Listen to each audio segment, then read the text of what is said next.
નવા રતનપરના દરિયામાં નાહવા પડેલ 3 યુવાનો ડૂબ્યા, 2નો બચાવ, 1નું મોત.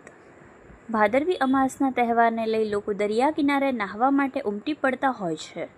ત્યારે નવા રતનપરના દરિયામાં નાહવા પડતા યુવાનો ડૂબવા લાગ્યા હતા, જેમાંથી 2 યુવાનોને બચાવી લેવાયા હતા, જ્યારે 1 યુવાનો સમુદ્રમાં લાપતા થયા બાદ રાત્રિના સમયે લાશ મળી આવી હતી.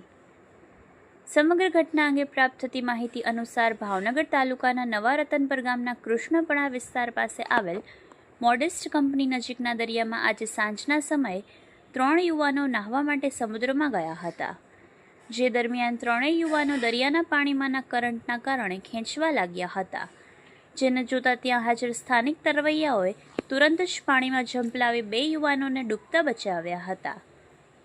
જ્યારે 1 યુવાન ઊંડા પાણીમાં ગરકાવ થતાં તેને બચાવી શક્યા નહોતા, ત્યારે લોકોના ટોળે ઘટના સ્થળે એકત્રિત થઈ જવા પામ્યા હતા અને સ્થાનિકો દ્વારા આ યુવાનને શોધવા માટે સતત કવાયત હાથ ધરી શોધખોળ હાથ ધરી હતી. જોકે રાત્રિ સમયે આવેલ સમુદ્રની ભરતીના સમયે સમુદ્રના ઊંડા પાણીમાં ગરકાવ થયેલ નવા રતનપર ગામના 18 વર્ષીય યુવાન ઋત્વિક તુલસીભાઈ બામભણિયાનો મૃતદેહ દરિયા કિનારેથી મળી આવ્યો હતો. મરીન પોલીસ દ્વારા યુવાનની લાશનું પંચરોજ કામ કરી લાશને પીએમ અર્થે કોળિયાક સામૂહિક આરોગ્ય કેન્દ્ર ખાતે ખસેડવામાં આવી હતી.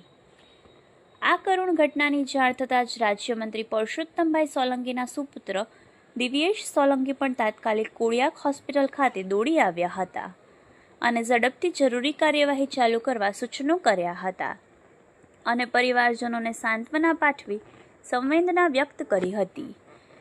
યુવાનના કરુણ મૃત્યુના પગલે પરિવાર પર આબ ફાટી પડ્યું હતું અને સમગ્ર રતનપર ગામ શોકનું મોજું ફરી વળ્યું હતું. Bureau report, Yashvi Gujarat news, Ghogha.